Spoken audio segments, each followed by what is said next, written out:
ឆ្លើយនឹងសំណួរខ្លីសួរថាតើមហារីកកូនកដោដំណាក់កាលទី4អាចព្យាបាលជាតិដាច់អត់អាចជាតិដាច់មានប្រភេទវាច្រើនដល់ពីក្រោយនឹងទៀតមហារីកកូនកដោពាក្យខ្មែរយើងនិយាយតែប៉ុណ្្នឹងឯងប៉ុន្តែពាក្យបច្ចេកទេសមានច្រើនស័ព្ទ type តើវាជា Hodgkin lymphoma ឬក៏ non Hodgkin lymphoma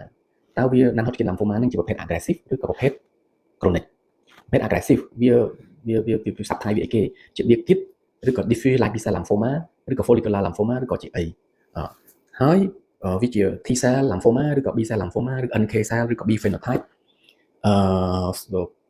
marker របស់វា immunohistochemistry វា marker CD អីខ្លះ positive អីខ្លះ negative មាន comorbidity អីខ្លះអ្នកជំងឺគាត់មានជំងឺបេះដូងជំងឺថ្លើមជំងឺតម្រងនោមខ្សោយតម្រងនោមអីអមទៅជាមួយអត់genetic របស់មហារីកនឹង good pronostic high risk ឬក៏ bad risk ឬក៏ normal risk standard risk ឬក៏ low risk អញ្ចឹង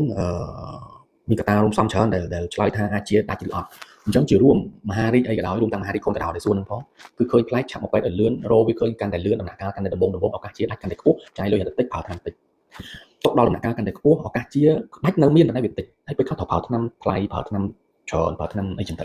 ហើយជារួមឱកាសជាអាចនៅមានប៉ុន្តែតិចហើយតិចជាងគេនៅដំណាក់កាលខ្ពស់ដំណាក់កាលតិចជាងហើយបើគាត់អាយុចាស់គាត់មានជំងឺអីរួមផ្សំទៀតការព្យាបាលមិនអាចឈ្មោះតជាដាច់បានតតែម្ដងព្រោះការប្រើប្រាស់ថ្នាំមួយសាយទៅលើមុខងារខ្លាំងមុខងារតម្រងនោមមុខងារបេះដូងគាត់មុខងារផ្សេងមុខងារឈាមមុខងារអីផ្សេងការហូបបានការហូបមិនបានអីជួនគាត់មានកត្តាផ្លូវចិត្តស្អីរួមផ្សំច្រើនកត្តាលទ្ធភាព financial sector ហ្នឹងក៏សំខាន់ family take care ហ្នឹងក៏សំខាន់ការយល់ដឹងរបស់ក្រុមគ្រួសារអ្នកជំងឺក៏សំខាន់ការការពារហានិភ័យនៃការឆ្លងជំងឺពីក្រៅក៏សំខាន់កត្តា financial ហ្នឹងរឹតតែសំខាន់កត្តា genetic កត្តាពូជមហារីកក៏កាន់តែសំខាន់អញ្ចឹងមានកត្តារួមផ្សំច្រើនអញ្ចឹងព្យាបាលមហារីក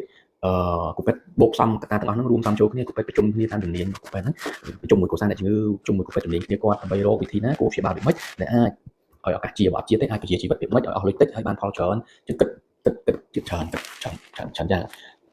ទាមទារយកអ្នកជំងឺមកជួបគូពេទ្យទៅគូពេទ្យឲ្យយោបល់តាមវិជ្ជាជីវៈស្មោះត្រង់ជូនបានអរគុណ